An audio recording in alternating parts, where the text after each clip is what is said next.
As Garrett was saying, I'm the executive director of MFCA, SEIU,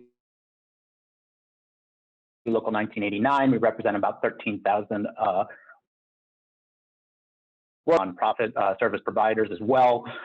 Our members have definitely borne the burden of maintaining these critical services over decades of austerity, which has been made worse by tax cuts passed over the last decade. So it's very exciting to be here today with 4 leaders from around the country who are doing just really phenomenal work to raise revenue and invest in their communities for a more prosperous and equitable world.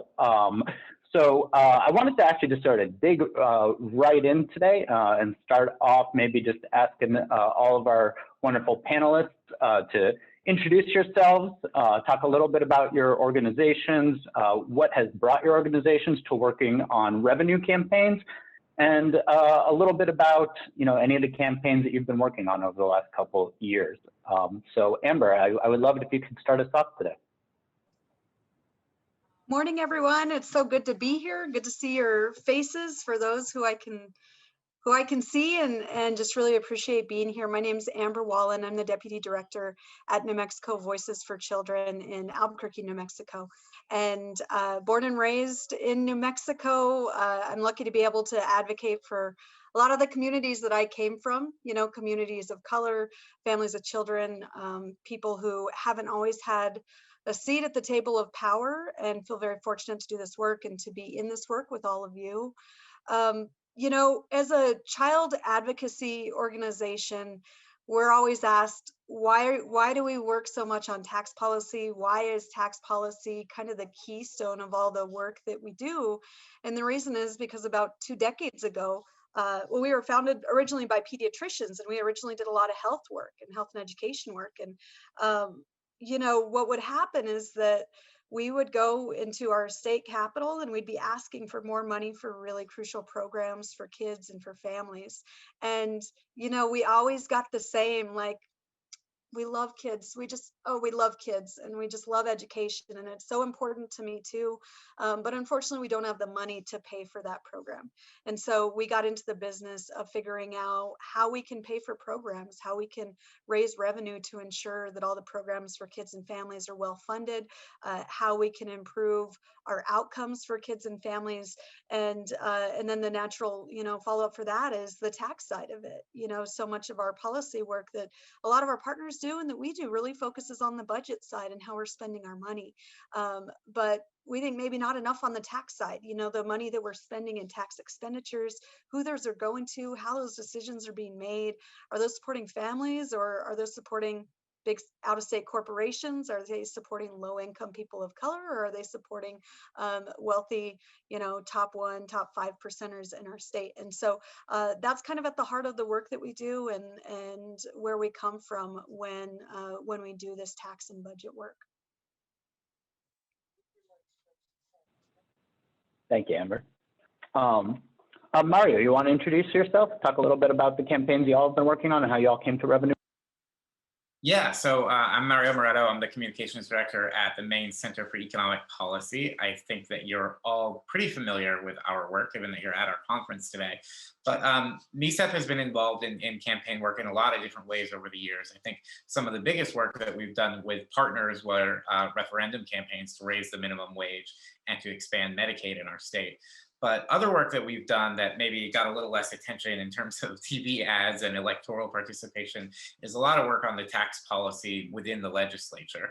MECEP has been instrumental in expanding the earned income tax credit and doing work to make our overall tax code more fair, like Garrett talked about earlier.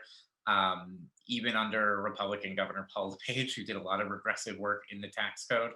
And we've been working a lot more proactively lately in terms of raising revenue. So not just improving the overall fairness of our tax code, but to actually raise the amount of revenue that Maine has to invest in communities and families and make sure that all of our people and places have the opportunities that they need to really thrive. So I'm gonna have a lot more opportunity today, I think, to talk about the most recent campaign that we just launched yesterday for fair taxes in Maine. But I think I'm happy to pass it off to the next panelist before we get into it. That's great. Brandon, from New Jersey policy perspective, you want to introduce yourself a little bit? Yes, good afternoon, everybody. My name is Brandon McKoy. I'm the president of New Jersey Policy Perspective. We are also a think tank part of the State Policy Priorities Network. So we're a sister organization of Maine and New Mexico Voices for Children. We do a ton of work on revenue raising because, quite frankly, the state budget is not sufficient to meet the needs of the people of New Jersey. And so, you know, I came up against a lot of the issues that Amber and Mario already mentioned. And, you know, when you go into the State House and you advocate for, you know, programs that would sufficiently address needs, you know, reduce the racial wealth gap, you know, mitigate poverty, reduce poverty, get a lot of, we wish we could, but we can't. And so we've been very engaged in revenue fights for a long time. We recently got a millionaire's tax enacted in the most recently enacted budget. We've had other smaller revenue raisers, things like getting rid of tax breaks for the wealthy in some very egregious areas that wasn't very appropriate. And so we continue to focus on what does it mean to ensure the state budget is providing for the people of New Jersey. The state budget is and needs to be viewed as a moral document first and foremost.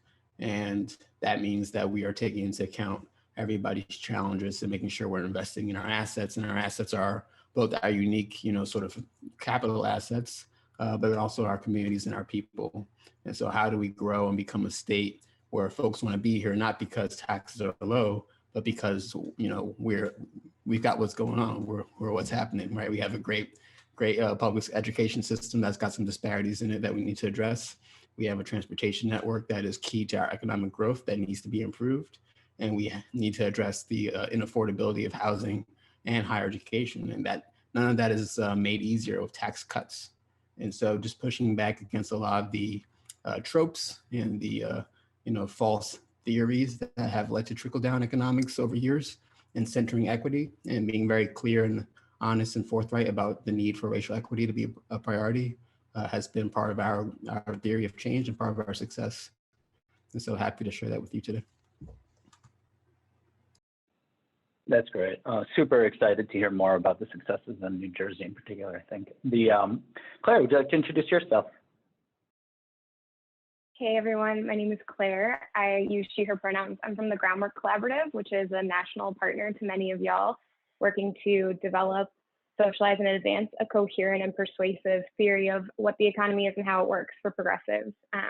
I think, you know, everyone else on this panel is really well suited to talk about the specific tax policy issues at state levels. And I think we all know that those are, you know, better tax policy is needed and popular and economically sound. And what Groundwork is trying to help folks do is situate that in an overarching narrative of what the economy is and how it works. So revenue is a really critical part of that, not just because taxes help curb corrosive concentrations of wealth and power among, you know, the richest and among corporations, but also because that money fundamentally is ours. The value and funds we're talking about are created by workers, families, and communities, and they should be reinvested in workers, families, and communities. So really excited to be with y'all today. Fantastic. So Brandon, I know you all recently passed the millionaire's tax, which is extremely exciting, and I think a long time in the making, which, you know, even in the middle of the pandemic is allowing y'all to invest in some, you know, long-term persistent problems such as children's health care and pension obligations and that sort of thing in the most recent budget. And the work in New Jersey, I think, is just particularly inspiring to me because you see sort of labor activists, progressive activists, anti-racist organizations coming together to sort of reject austerity and take on really, you know, some of the most wealthy and powerful people in the world, really, you know, in New Jersey. And, you know, and often I think you sort of see a dynamic down there where they're trying to play New York off of New Jersey. If you raise taxes here, you know, then they're going to go over there. And if they raise taxes over there, then, you know, maybe we can scoop them up and take them over here. And it's just a pretty similar dynamic to what we have in Maine with our, you know, New Hampshire, for example. So it just seems like a huge shift in y'all's politics. And I would just love to hear more about how the campaign that got y'all to that point. Yeah, so in coming out of the Great Recession, rather, we had a millionaire's tax in place, but when it was passed, it was set to sunset after 2 years. And so by the time it sunset officially, Governor Chris Christie was in office at the time. He's a very popular and well-known person. And so he did not re-up that millionaire's tax. So this has been really a 10-year fight since that version sunset. And it's something that our current governor, Governor Murphy, ran on. He was very clear about the need for a millionaire's tax.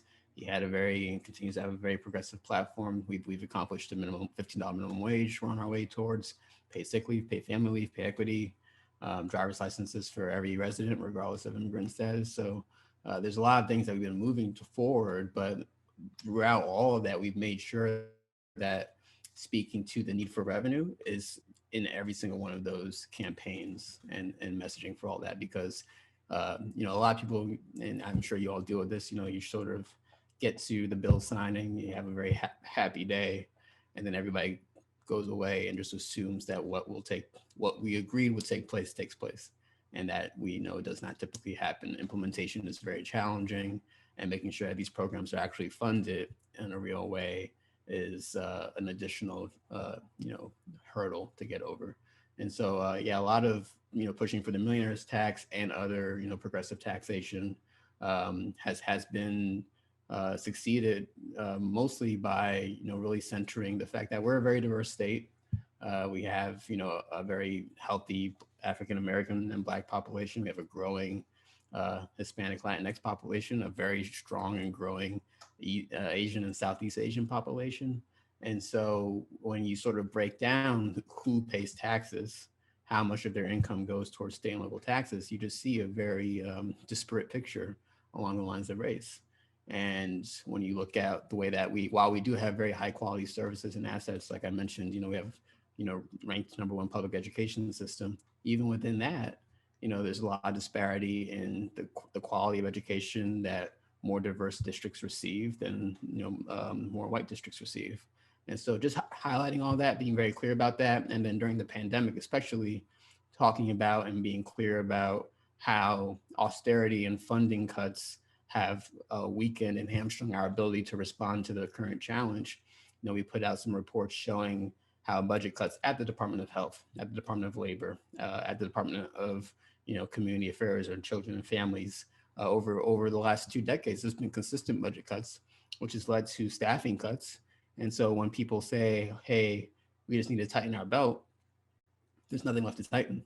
And making sure that those folks come across as out of touch when they say those things, because they are. And so when you have folks who are rightfully saying, I'm not getting my unemployment insurance application, filed on time.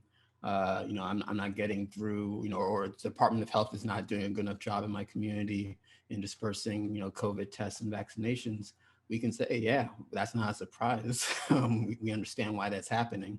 And so just every single campaign we have, no matter what it is, making sure that the revenue piece is in there, making sure it's clear that success is not free, and making sure that we fund that success through equitable means. And doing that is critical, not just for fairness sake, but for historical purposes of making up for past injustices.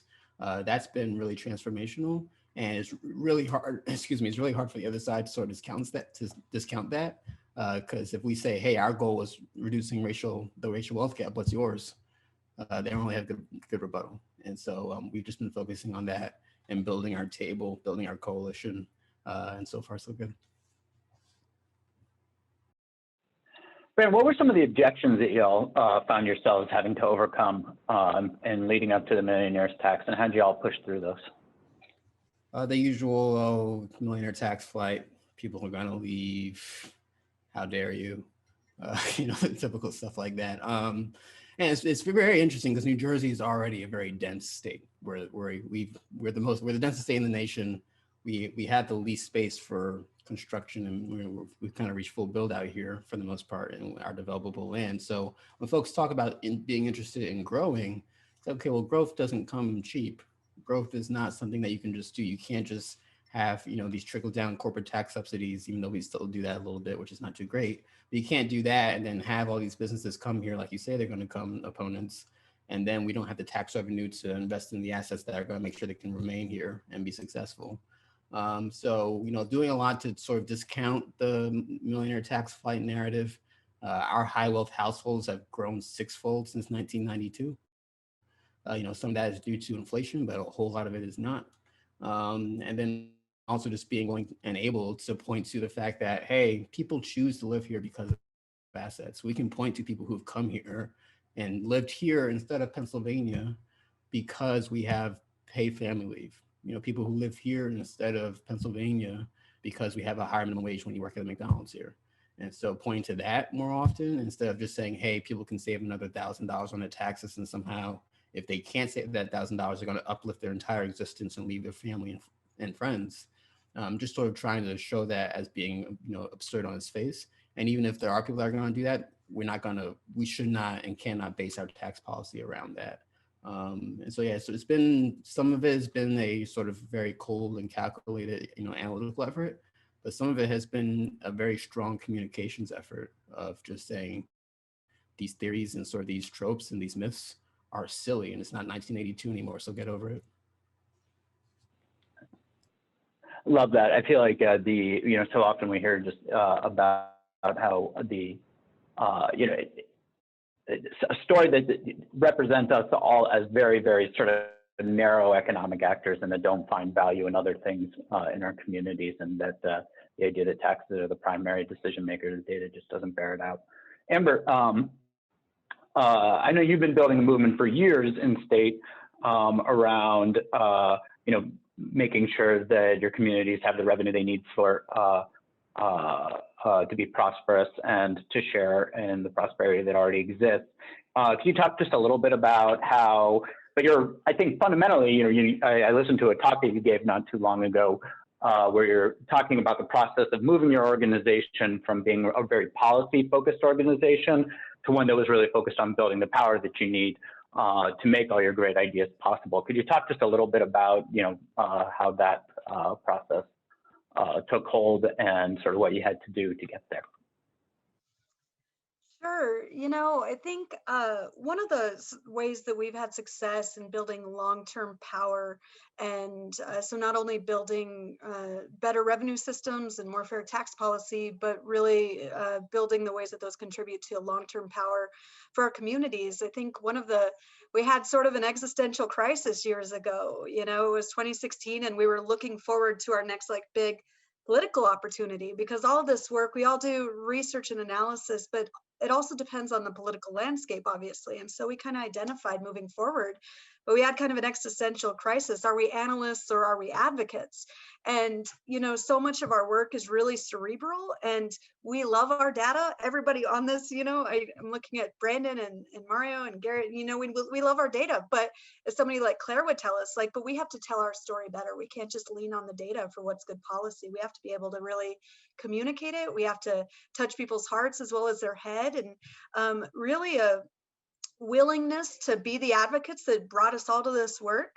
We all came to this work because we are truly advocates, and really staying in touch with that and looking at what that meant for the type of work that we do and the way that we do it and who else we involve in that was key to our work. And one of the things that we really honed in on was, I think, everybody knows that the tax policy has really historically been a pretty closed world. And of course, we know that's by design, right? It's not meant to be accessible by community. Those decisions are often made behind closed doors. The navigating how budget making and tax policy is made is often out of reach, and there's not many people who are trying to break down those barriers. And so many people in our community are shut out of that. And we all, I think, have a pretty privileged position in that we exist within organizations that have deep expertise in these issues. But a lot of our partners don't. And so one of the things we really realized is we needed to build a movement in order to truly build power. It couldn't just be us advocating on behalf of all of our partners and on behalf of our communities. Sure, that's great, but that's not truly what equitable policymaking or equitable advocacy looks like. We realized we needed to be driven more by the communities that we were advocating on behalf of. And so we did a lot of long-term work with partners and community-based organizations to jointly learn from each other and to really do capacity building. One of the things that we saw early on was that you know, people get taxes, even if they don't have the language to understand it. They understand that they pay taxes. They understand what in their budget goes to taxes. They understand how to budget for their family. And, you know, it was tapping into that and really giving people the tools to advocate, the tools to see, like, you have all this knowledge, you can understand this, you already know it, you have the tools to navigate how this system works. And so partly it was capacity building, but it was really just opening up what our communities and our advocates and our partners already had within them, you know. And community-based organizations are strategic and powerful and effective in a way that our research-based organizations aren't. But when you combine our unique talents and strategies to move policy, it's really pretty incredible. You know, we may be sitting in a chair presenting a bill, but if the room is filled with 100 people who are there saying, this is how this bill impacts me, and I need you to do this, and they're telling their stories, they're telling stories in a way that we can't in the same effective manner. And I'd say that was really crucial to seeing some of the big wins. And we've had a few big wins over the past few years, and we're looking at some big wins this legislative session too. But the involvement of community, the learning, and letting community-based organizations lead even on these really closed tax policy decisions, not only has it been effective, but it's really part of, I think, of the deeper, maybe more important equity work that we're trying to do, and that we're, as a society and as progressives and liberals and people who espouse these ideas, you know, if we're not putting them into practice in the ways that we have the power to do so, then we're not true participants in the work. And so for us, that we carry that over into our policy work as well, and it's been incredibly effective.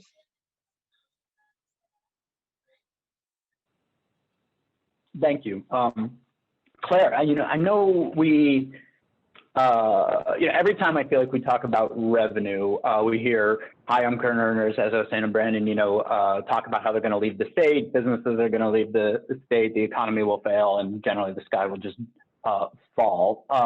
What do we know about these sort of points our opposition brings up, and how we sort of overcome them in our public discourse from the work that y'all have been doing? Yeah, I mean, I can't underscore Amber's point enough. Like, if the data were enough to win, we wouldn't be fighting these fights, right? And so we need to be telling a much more compelling story. And that includes not just being prepared to poke holes in our opponent's narrative, but having our own narrative to offer. So it's like, those people aren't going to leave, and we have the data to back that up, and everybody should be saying that.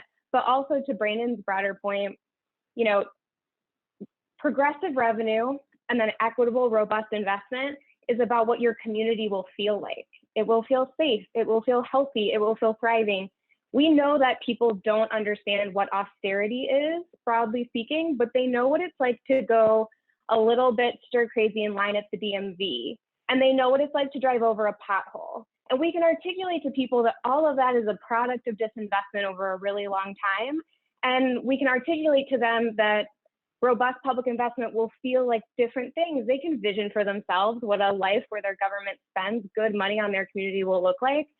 And I also think, to both, Amber and Brandon's points about equity, we have to articulate that more aggressive vision that revenues are good for the economy, not just because of the urgency of the COVID-19 crisis and everything that it's really laid bare for people, but because we have to connect the dots that race and gender disparities weakened our economy, so we were vulnerable to the current recession. And the only way to prevent future crises of this magnitude is to build a more inclusive economy. And so I think, Amber and Brandon are right. There are moral arguments to be made, and we should continue to make them. But we also have to present really aggressively the idea that we have a better narrative of what the economy is too, right? Conservatives, despite many, many decades of disinvestment, on purpose, and that's felt more deeply by Black and brown folks, by immigrant folks, by Indigenous folks, than by white people. Despite that disinvestment, conservatives are still more trusted on the economy than progressives. And part of the reason is we've left them to tell their story of what the economy is without our own counter narrative. So taxes are a really big part of that.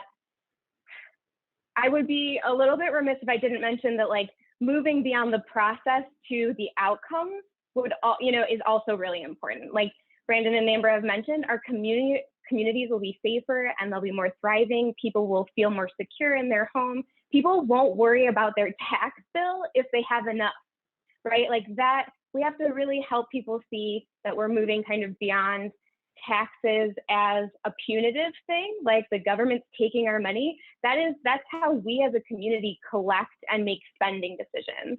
And so I think articulating to folks a positive vision of spending, a positive vision of public investment, helping them see that that's how we address race and gender disparities, that's a really important thing to giving people a counter framework. It's also really important to guard against perpetuating the injustice, right? We could collect all that money and still spend it inequitably. So we have to get out front on that and make sure that the money we're collecting, people understand that we want to invest it in a way that will address these disparities, will close income gaps, wealth gaps, invest in schools and other things. So I think, having an overarching frame into which to slot your great policy and data is super important to getting, past the hump of just like poking holes in the opposition.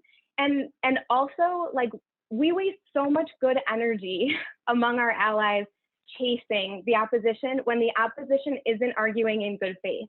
Most of our opponents don't even believe the concerns they're raising about the millionaire's tax or, why, closing small businesses. They don't actually really believe those things. They just know that they're really effective narratively. So if we can, offer people an alternative, we can kind of release ourselves from the cycle of just chasing those folks around and really building, to Amber's point, the momentum behind the policies that we know reflect lived experience and will build, a much more equitable and stable community.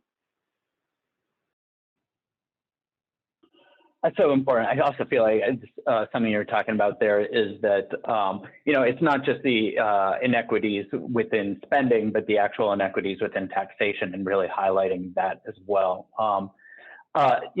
Mario, you've talked a little, or, through the last couple of days of this conference, there's been some talk about the coalition that MESEP has been helping to spearhead. Can you just tell us a little bit about the sort of new revenue coalition that just launched yesterday? It was very exciting. And in particular, I think just speaking to what Claire was talking about in terms of putting forward a vision of a world that wouldn't, that is based on equity, that is based on shared prosperity, that is based on a bottom-up economy, and how this coalition hopes to advance that. Yeah, thanks. It's really exciting, and to have been able to see it yesterday and see the reception that we're already getting is really great. So yesterday, MESEP joined 22 other organizations to launch Mainers for Tax Fairness, which was a new coalition and campaign aimed at really helping to connect the dots between the tax policy that MESEP has been working on and that more forward-thinking, outcome-based vision for what Maine's economy should look like that Claire was talking about. So, our top line message, and I think this will be familiar to Amber and Brandon, because I think we've seen it a lot throughout the country in successful campaigns, is that we want to build stronger communities. We want to build fairer communities. We want to build communities where families can plant deep roots and feel safe and have the things that they need. A lot of the messaging that we've put out in the sort of communications materials so far for the coalition have really leaned in on that. The video we put out to launch the campaign asked people to imagine what a community looks like when it has everything that it needs, and really starting there and then coming to taxes as a way that we sort of come together to pay for those things that are bigger than any of us could do by ourselves. And in that way, we get to tap into something that's really special about Maine, which is the civic culture and the civic values that people have in this state. The idea that we're all in it together. If you'll forgive me a little bit of a diatribe, I think one of the stories that Mainers like to tell about themselves the most is what it was like to live here during the ice storm of 1998, right? Ice storm of 1998 was this terrible, devastating winter storm. I mean, people were without power for weeks. People had real damage to their homes. Some people even died. But the story that Mainers love to tell themselves about that and about who they are is how we all came together and helped each other. How we went next door to dig out our neighbors from the snow and ice. How we brought food to each other. How we all huddled around our radios and listened to the public service announcements about who needs help where and how we provided that help. So really digging into that value that Mainers have of themselves and tying that to a story about taxes and about who's pitching in and who's not and who's affected and how we can build a better world if we just fix those injustices. That's really where we've leaned in. Now, to tell that message, though, like Amber was saying, it's not enough for the smart people at MESEP to stand in front of a legislative committee and roll out a lot of policy analysis. We need to show that this is not something that only people in think tanks care about or are impacted by. So Mainers for Tax Fairness has really tried to broaden the coalition of people talking about how we build a stronger economy through fair taxes, to include labor unions, healthcare providers, immigrants' rights activists, community organizers and advocates. The list goes on, but it's been important for us to show not only each other, but to show elected officials that this is not just something that they can ignore, and that people's lives are really affected by it, and to broaden the number of messengers and communities who are engaged in the work. And when I think about Mainers for Tax Fairness's long-term work and long-term vision, I think continuing to broaden out that coalition of organizations, communities, and individuals who are involved in the work is one of the most exciting parts of it. And I think it's going to help drive a lot more success than we'd have if we were doing it just with the usual suspects of people who sit in the appropriations committee and talk to lawmakers. It also, frankly, gives us the ability to start holding elected officials accountable. And when they're doing good work, praising them, and when they're not doing good work, holding their feet to the fire and making sure that they're hearing from their constituents, from teachers, from healthcare providers, from impacted communities about how they need to start really stepping up and delivering. And I think that's something that the coalition will hopefully help achieve as well. That's great. So we had a couple of questions from the audience here, and one of them being, so isn't Biden's Build Back Better frame one that we have and that is already there and that we could start building upon now? What do you guys how do you feel about that message and from the White House, and how do you think it can help give us a lift in our state campaigns? Anybody would like to answer that? Maybe Claire or Brandon. Go ahead, Brandon. Okay. I think it's a fair reframe, but we need to build beyond where we were. So it's not just about building back, right? Like it's about the fact that the economy that we had going into this crisis was incredibly weak, and for the reasons that everybody has identified, the amount of disparity, the amount of inequity that existed is part of the foundation of how the economy operated and operates. And so when we think about how do we come out of this moment, building back is only half the battle, right? There are things that we need to make sure, hey, we get to pre-recession levels. And there's a lot of things here in New Jersey, and I'm sure across the country, where we weren't even back to pre-Great Recession levels when this crisis began. So it was really a double whammy. But when we think about where do we need to go, I would like to envision a future that is a little bit more ambitious and a little bit more rooted in what does it mean for communities to be whole. And so building back to me is just half, if even that, of the battle. Yeah, and I think I would add that, nobody loves message discipline more than I do. But there is also like a difference between magic words and a narrative frame. And I think that if to folks, build back better, if that signals to them substantively what we mean by an economy that's structured more equitably so that it's stronger and more sustainable for the long term, then, we've bridged that gap between magic words and kind of a real narrative frame. I think one of the challenges Brandon's pointing to is making sure folks understand the better element of Build Back Better and make sure that we're on the same page. And I think, frankly, like that is an ongoing challenge, and one that folks at the state level have to be really attuned to the particularities in their own states. Like, what better than what, and how are we going to know that we're in a place that's better? So, I love message discipline, and with my C3 head on, I would say, like, I get why that makes a good bumper sticker, and I would encourage folks to think the next step to how we're going to articulate what the better is. How are people going to know that you've achieved it? And what would a stronger economy feel like for those folks? And think about communicating to your legislators in that beyond just magic words. But I embrace the idea that yes, we should be restructuring our economy so that we're aiming higher than the January 2020, economy. Right. And it feels so different than I feel like back in 2008 or 2009 when we were really talking about just, pure recovery and all that. And I think, the Black Lives Matter movement, environmental justice movement, has just really, I think, the deep disparities that we've seen in the gig economy and the lack of public health infrastructure has, really underscored in this recession that much more is needed in public investment, and we can't go back to the way things were. I know that's true here in Maine, for example. We had almost no public health nurses left in state government to be able to help with the contract tracing, to be helping with the vaccine rollout, and all that has had to be built back in the middle of this pandemic and recession. I had a question from Annalise. How does environmental justice find a place in this conversation? How does it relate to the challenges that the folks that you're working with in your states? And how does that relate to revenue and spending and budgets? I'm going to take a step. Yeah, I could maybe speak a little to that, and happy to hear everyone's thoughts.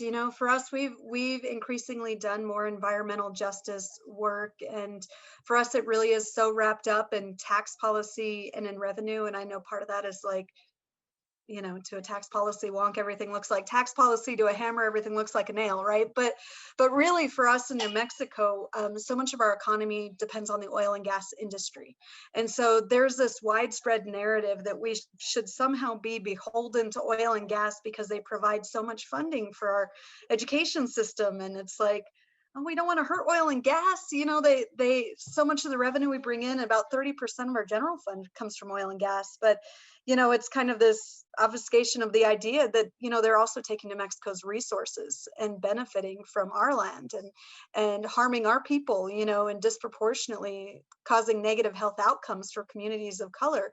And so a lot of what our revenue raising work has actually been about environmental justice. And it's been about this idea that in order to really move away from our dependence on oil and gas, in order to find ways to make our communities healthier, in order to grow in that direction, we also need to diversify our revenue, because as long as oil and gas industry makes up 30% of our general fund, it makes it that much harder.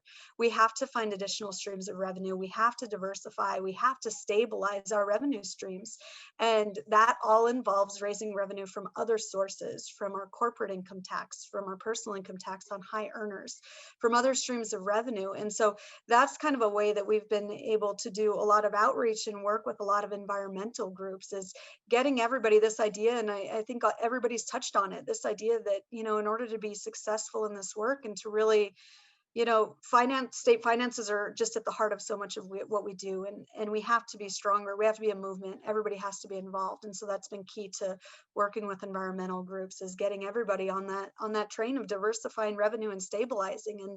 And then we've really got on the environmental justice aspect. And I love the question, phrasing it as justice, because that's really what we're talking about, right? It's not environmental policy. It really is about justice, and that really gets to the heart of the differential impacts that we've all been touching on. And so I just appreciate that, and think that diversifying revenues, making it so our states are not dependent on oil and gas, bringing people in who have been disproportionately harmed by environmental impacts, I think that that's just a key part of moving the whole discussion forward. I think that so much of Maine's quality of life is tied in with our environment and with our sort of environmental activities and resources. And I think that for a lot of elected officials, there really is a desire to do things to protect Maine's environment, conservation efforts, green energy efforts, things like that. And something we always say to connect issues to tax policy is, well, you can't get something for nothing. And climate change affects the livelihoods and the quality of life and Maine's future just as much as anywhere else. I mean, ocean acidification, sea level rise, these are all problems that are coming for Maine. And if elected officials want to do what's necessary to make the investments to protect Maine's natural resources, to protect Maine's environment, and to protect really part of our core identity of who we are as a state, that's going to take investment. And a lot of that forward-looking green energy or climate change investment hasn't happened because of the structure of our tax code, because we're choosing tax breaks for big corporations and low taxes for very high income households over those investments in the environment and in our future. So, you know, to something Amber said, I think it's very easy for me as a communications person to connect every issue to the tax system, but there's reality to it. And I think helping to connect that for people to make sure that they understand that this is a choice that we're making, that we've chosen to not yet tackle climate change in the way that it needs to be tackled because we're choosing tax cuts instead. I think that's an important connection to draw for people. So I just think MESEP has not historically engaged in a lot of environmental policy, but I think especially as the younger generation of people who are really engaged in climate justice continues to come up and start, you know, really having an impact on policy making, I think we won't be able to ignore it forever. Just to add to Maria's point about making it real. Oh no, sorry, go ahead, Claire, you go first. No, please. No, okay, sorry. Maria's point about making it real is we've sort of had this I guess this theory, part of our theory of change, part of our strategy has been getting lawmakers on the record about supporting an idea amorphously. And then once they support it, we do a very detailed report on what that would mean to support that in real terms, right? So like we have a report coming out on what it would take to transition the state's bus service from diesel to electric. It's going to cost $20 billion in upfront investment just to get the system up and running. But like now that we know who supports it, now we can roll out that report, roll out that campaign and say, okay, here it is. What are you going to do about it, right? And once you sort of have them on the record supporting that investment, now they have to decide how they're going to pay for that investment. But you have to make sure that you're being really strong to make sure they don't rob from Peter to pay Paul, rob from housing to pay for that investment. So we're always thinking about that. But you know, New Jersey is a state that was just ravaged by Superstorm Sandy. We are going to have sea level rise. It is not a question. And so even going beyond sort of, you know, we've done a very good job of investing in the energy economy. We have a very high demand wind port coming up online. It's got $600 million in investment in it. We are doing a lot of things to sort of start to transition to a green energy economy, but there's going to be damage from sea level rise. There's going to be damage from storms. That's going to require dollars. And you don't always want to rely on FEMA or, you know, the federal government for those dollars. And you also want to prevent as much damage as possible. So even something like we're working with universities to do some, you know, a sort of a series of reports on, okay, you know, with the level of sea level rise that we know is baked in, what does that mean for migration? Where are they going to go? If we can project where they're going to go, what investments are those communities going to need in education, housing, energy, transportation? Like start like really trying to play out the dominoes here, because it's going to happen sooner rather than later, and people need to have a real plan for action. And we can be there to show that and talk about that and make sure it's discussed in a way that is centering equity and, you know, being very, very clear about who can leave and who can choose to leave and who cannot choose to leave, the places that are going to be flooded out. That will make it much better for when that day unfortunately comes. But that, you know, the numbers for investment are eye-popping, but that's a good thing sometimes, as long as they're not too eye-popping. But it can be good to force the conversation about these are not options. We have to invest in these things. So let's figure out how to do it. Sorry, Claire.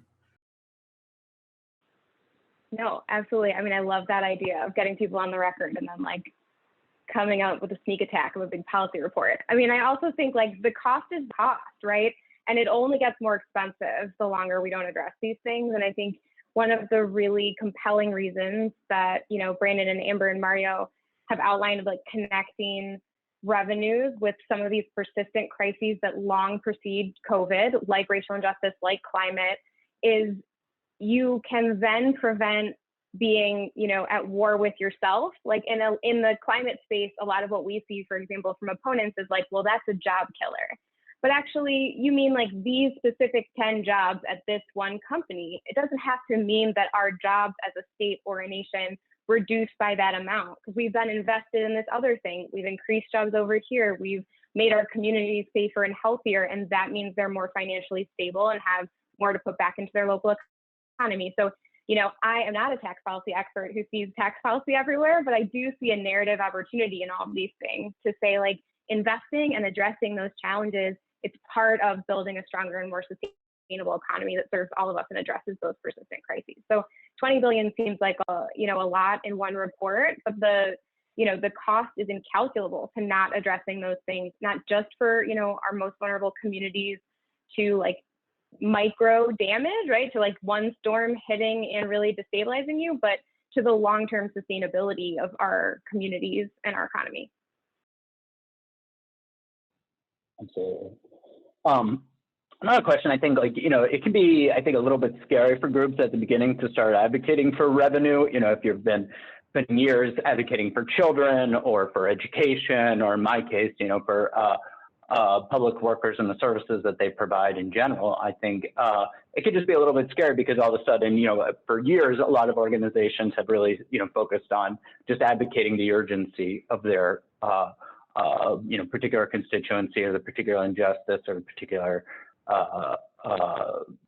investment that needs to be made. And as you say, you end up in the legislature, hearing people say, "Oh, there's just not money for it," right? So I think for us, like, a part of the process had to start with really being honest with our members and the people that we represent, and just saying, we're not going to be able to solve this problem, right, until we solve the bigger problem of the overall budget, right, and until we start to solve revenue. And we need you to start pushing back on lawmakers and saying, no, like, there is a way to pay for this, and, this is how. And I'm just kind of curious, particularly Amber, Brandon, Mario, or Claire as well, I suppose everybody, you all work with different organizations and getting them into a place where they feel comfortable advocating for revenue, and just curious as to any insights that you've learned from your own organizations or from the ones that you work with as to why this isn't as scary as it may seem at the outset. I think that's what you said, Alex, is just kind of at the heart of it, right? It's the heart of kind of the challenge of bringing everybody into the work, and that idea of, until we really address revenue, we're just fighting over increasingly small pieces of the pie. We're not making the pie bigger unless everybody's involved. Otherwise, we're just fighting each other for parts of it. And so I think, part of it has really been trying to bring in the idea. We've used a lot of social math that works well with partners, especially membership-based partners. When we can say, well, if we raise $50 million in new revenue, that means this much of an increase in teacher pay, and that means this, and that means this. We can fund this many new college scholarships. We can fund this many new pre-K spots. We can fund these new home visiting programs this much, and so I think quantifying those things have been key. But that idea, you mentioned, I think there's an intimidation to the process, and so much of our state policy making and federal is really a closed system, and it goes back to that trying to empower groups to understand this is your policy area. This is your issue to work on. You don't have to be perfect in it, and you don't let the the perfect be the enemy of the good, but that there's not enough money to fund it where it needs to be funded, and you can say that. You don't have to be perfect, you don't have to have the complete understanding, but you and your members know that we need more money. And one of our key working with partners has been to say, anytime you have an ask, this is Mario and Brandon have pointed this out. Anytime there's an ask for an appropriation, it should be accompanied with an ask for the revenue to do it. It should be, we want this much for this program, and we really want you to raise the money to do it too, so we don't just have less to work with next year. And just helping people to understand that they don't have to have this deep expertise in taxes to really be an advocate for them. And I'd also just say, this is such long-term work. It's not quick work. Getting people involved in taxes, getting community members and community-based organizations involved. We're all underfunded for the work that we do. And community-based organizations are so often asked to do, just to add it to the list. It's like, oh, well, this is good for people in the community, so can't you guys just advocate for it? And so one of our strategies has really been also trying to raise revenue for those organizations, and working with philanthropic organizations to understand, if you want to practice equity-based philanthropy, if you really want to be grounded in equity-based principles, you should be funding community-based organizations to do the work that is really systems-based and transformational, which finance work really is. I mean, we're really getting to the heart of, do we have money to support the programs that are most important, and how how do we change the systems that they're done in, you know? And so I think, you know, this work takes years, it takes time. It really is built on trust and relationships. You know, in New Mexico, we're majority people of color state. We have a large Native American population, a large Hispanic population that was here long before we became a state.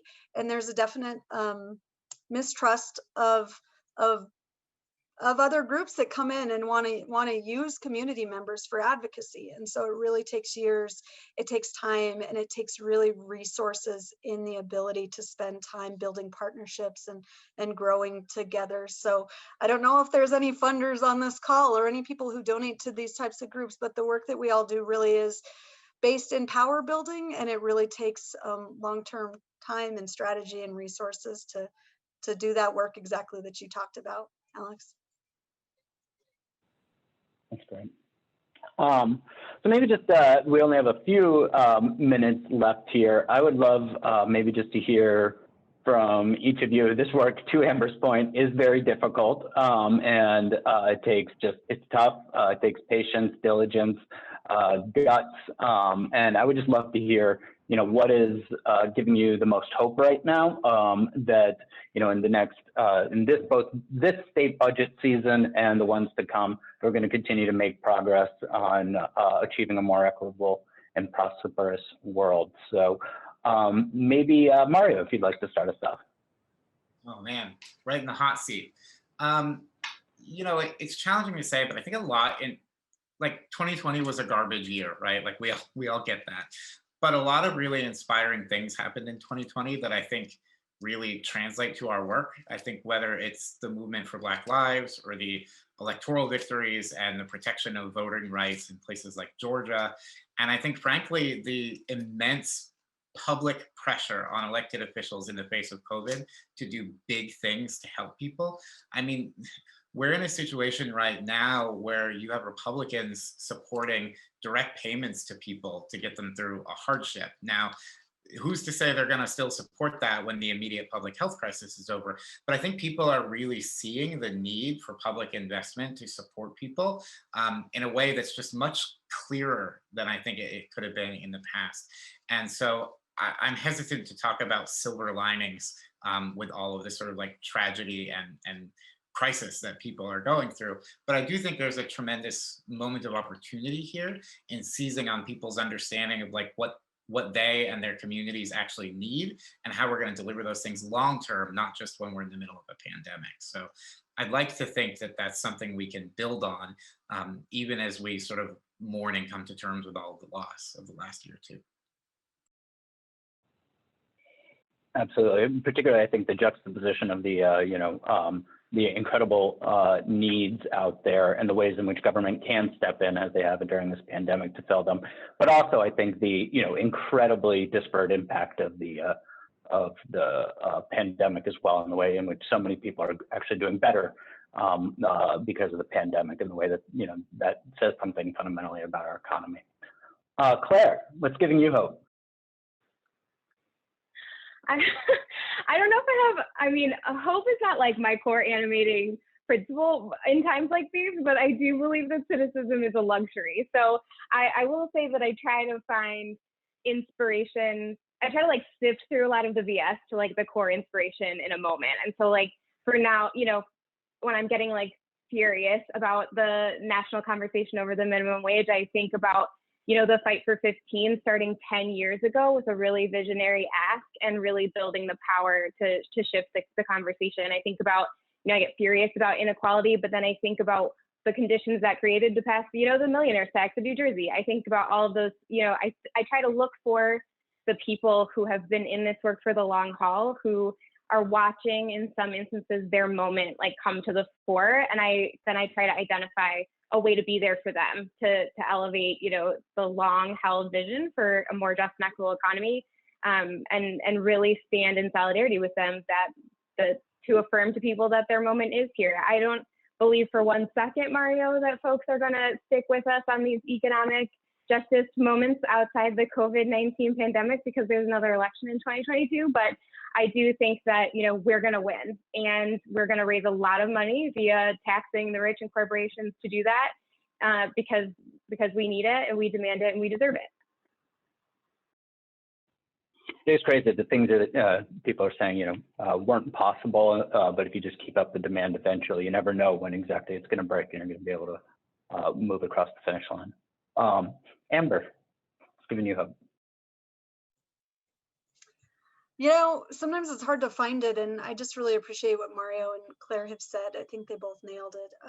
But I think in order to do this work, we have to kind of be eternal optimists. We have to believe that there is change possible, and things can get better in order to fight for it. And so I really do believe that. And, as Mario said, even amongst all this tragedy, I am inspired by the communities that I came from, and to see partners in the work. I mean, to see regular people advocating on behalf of tax policy is inspirational. To see we're doing our legislative session remotely, and obviously that's born out of the pandemic and incredible tragedy, but it's allowed people to participate in ways that they never have. We're a big mostly rural state. We have a lot in common with Maine, and to see people from all corners of the state able to participate in policymaking and give public comment and tell their stories, and that it's no longer kind of a David Goliath situation in a tax committee. It's not just us and a bunch of corporate lobbyists. It's us and our partners and people all around the state fighting and fighting. I think that's a key word. They're fighting for fair tax policy. And I'm getting teary-eyed because that is inspirational, to see people talking about these really change-making ideas is pretty incredible. And it is born out of the awful tragedy of the pandemic, but that's something that even as we lose policymakers, even as people go back to the normal, I don't think that regular communities will go back to the norm, and it's like we're expanding this movement, and that expansion gives me hope. Policymakers go back, but our communities aren't going to go back, from this anger and fight about what we really need. And so that's an inspiration, even amongst all that we're going through. I think that we're going to hold on to that. Thank you. Absolutely. Brandon? Yeah, it might sound weird, but the one thing that definitely gives me a lot of hope is, we got $15 minimum wage in New Jersey. The wage this year is $12, so 3 years away from 15. And a lot of folks who weren't necessarily part of that effort sort of talk to those who were and say, 15 is all you asked for? Why'd you aim so low? And it's like, well, geez, at the time, 15 was this, absurd, demand that couldn't possibly ever be achieved. And so that's a good sign, right? People are saying that they believe more is possible, that they believe more is doable. And while the COVID crisis is tremendously harmful and destructive, I think we should do a good job of making sure people realize that it is one of many crises that exist in the country, right? It's just a much more acute crisis that affected everybody, in a major way. We have housing crisis in this country every day. We have education crises, we have hunger crises, poverty, environmental crises. They're just, sort of slower moving. And so talking about how do those crises manifest in various communities, who is most harmed, and that harm is not a foregone conclusion, and we can do something about it, is really, really critical. So, when we talk about the budget, a lot of people view the budget as what do we need to get through the next 12 months? That's not what we're talking about. We're talking about what does the state need to look like in 10 years, in 20 years, in 30 years? And what does that require of us now? Right. And so having long-term vision, having a inclusive vision, and having one that's rooted in all things that, Amber, Mario, and Claire have talked about with regards to community and equity and justice is really, really crucial. So I see that growing every day. I still see folks who are a little hesitant and reticent, but trust me, it works. It will behoove you in the long term to sort of lean into this messaging and the strategizing. And also just, the opponents of our ideas, they don't argue, they don't say, oh, now's not a good time to argue for tax cuts, let's not do that. They argue for tax cuts, rain or shine, day in, day out. So we're going to argue and advocate for our goals day in, day out, rain or shine too. Wonderful. So we've run out of time here, but I am so grateful. I think what gives me hope is that is knowing that there's such an awesome network of people working on these issues and building the demand across the country. And also, I think if the pandemic has taught us anything, that small changes in each other's behavior can, if we all do it, can make for a dramatic difference, whether it's buying toilet paper or whether it's taking a stand against racial injustice. And so I just I'm very, very grateful to know there's so many people out there adding this into their work and into their advocacy. So thank you all for your time. And I believe I've got to turn it back to Garrett now.